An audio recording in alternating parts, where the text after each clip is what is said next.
Hey guys, in today's video I wanted to read my favorite Christmas book, so that's why we have the Christmas spirit going on. Disclaimer. So I'm gonna try not to move my head too much because of the jingle bell, because I figure that'd be really annoying. I also haven't read aloud in God knows how long because I read in my head, so hopefully I'm literate, and I don't sound really stupid or stutter. But if I do, I gave my disclaimer now. This is the book I chose because this was like my favorite Christmas book growing up, I think. This or like, what else did I like? I don't know, I'm blanking. But there was other books that I liked, but this one was my favorite, and my mom and all my teachers used to read it to me.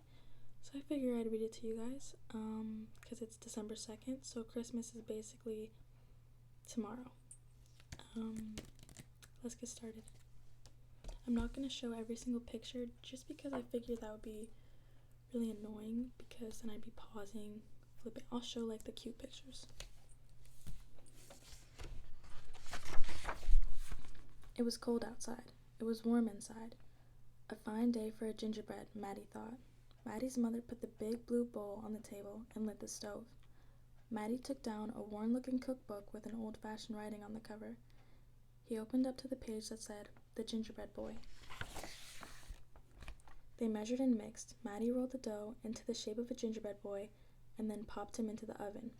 Bake a full 8 minutes. No more, no less. Do not peek, the recipe read. Maddie listened to the clock. Tick, tock, tick. 1 minute, 2 minutes, 3, 4, 5. Maddie couldn't wait any longer. He opened the oven door to take a peek. Instead of a gingerbread boy, out jumped a gingerbread baby. He pranced around the big blue bowl. "I am the gingerbread baby, fresh from the pan. If you want me, catch me if you can." There he is. You see the little thing on top of his head?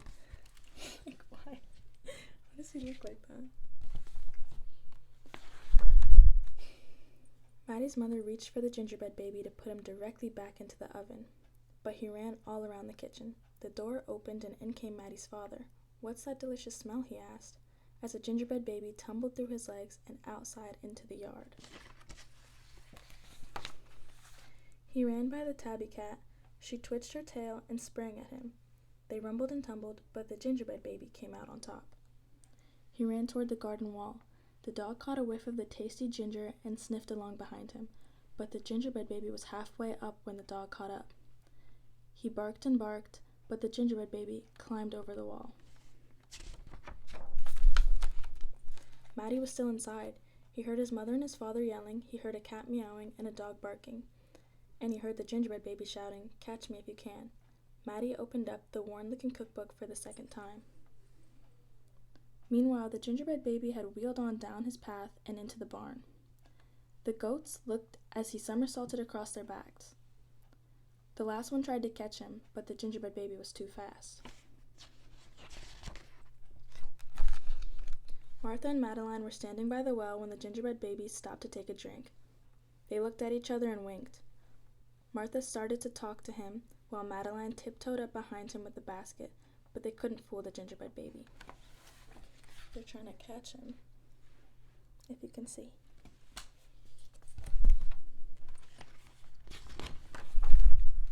He took a braid from Martha and a braid from Madeline and tied them into a knot and ran down the road. Back in the house, Maddie stirred, mixed, and rolled the dough. He shaped it and put it into a pan and then into the oven. Tick-tock, tick, 8 long minutes. This time he didn't peek. "I'll catch him if I can," Maddie said to himself. As he was bouncing along, the gingerbread baby saw a farm wagon just ahead. He jumped in and settled down for the ride, next to Mama Pig. The smell of gingerbread was way too much for her. She tossed him high into the air, closed her eyes, and opened her mouth, when the gingerbread baby twisted in the air and came down hard on her porky snout. "I'm the gingerbread baby, too quick for the mother and the father, too fast for the cat, the dog, the goats, too clever for Martha and Madeline, too smart for the Mama Pig. Who's left? Catch me if you can." He's so cute.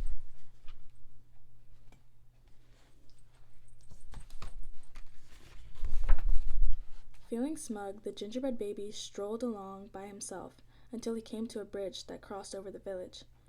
Just as he got to the middle, he heard running feet behind him and saw a crowd of villagers ahead of him. The gingerbread baby was trapped. He jumped up into the railing, backflipped through the air, and landed on a chunk of ice floating down the river. The ice bobbed along when the gingerbread baby was dancing on the top and singing in a loud voice, "Look at me, and who do you see? The best gingerbread baby ever," until his feet got cold and he jumped ashore. Who was watching from the trees? It was a fox. He crept up behind the gingerbread baby, ready to eat him up, but the fox couldn't help himself, and he licked his chops.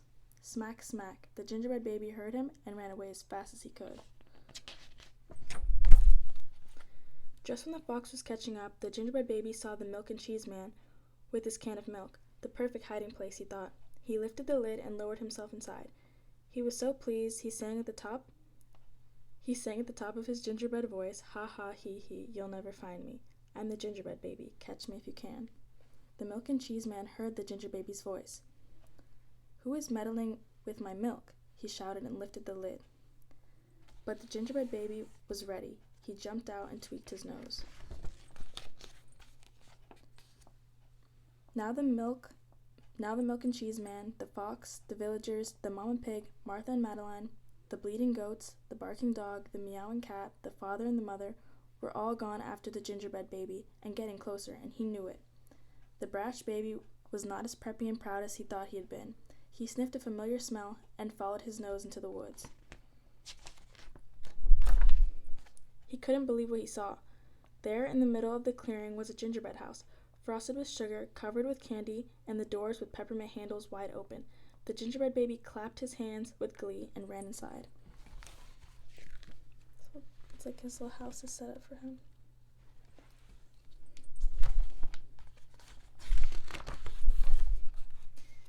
In a tick-tock-tick, everyone arrived in the clearing, but they all found there were few bits of frosting and peppermint candy and some crumbs. The father exclaimed, "The gingerbread baby has finally met his match. I wonder who it is." The mother said, "Let's go home and tell Maddie." "Hello, Maddie," his father said when they got home. "We never did catch that gingerbread baby. All we found were some crumbs in the snow." "I see you've been busy," his mother said, looking at the gingerbread house Maddie was holding. "Too bad we never caught the gingerbread baby." "Too bad," Maddie said. Only Maddie could hear the tiny voice from inside the gingerbread house. As you can see, obviously, he built the gingerbread house and caught him. Look. "I'm the little gingerbread baby, lucky as can be to be living in this house that Maddie made for me." Like, that is so cute. Cute. Okay, I think that's the last page, yeah. Okay, so hope you guys enjoyed that quick little video. I just really love that book, so I just wanted to read it. I'm very excited for Christmas. I'm gonna be celebrating it in my barracks alone. It's fine. I'm actually really excited, but yeah, let me know what you guys want me to film, because I'm trying to make as much content as I am while I'm home as I can. I'm gonna go eat some dinner. I believe on the menu is steak, potatoes, Brussels sprouts, and my mom's making a banana nut bread tomorrow, so I'm very excited. So yeah, I'll see you guys maybe tonight. I might film another video tonight. Yeah, I don't have anything else to say, but bye.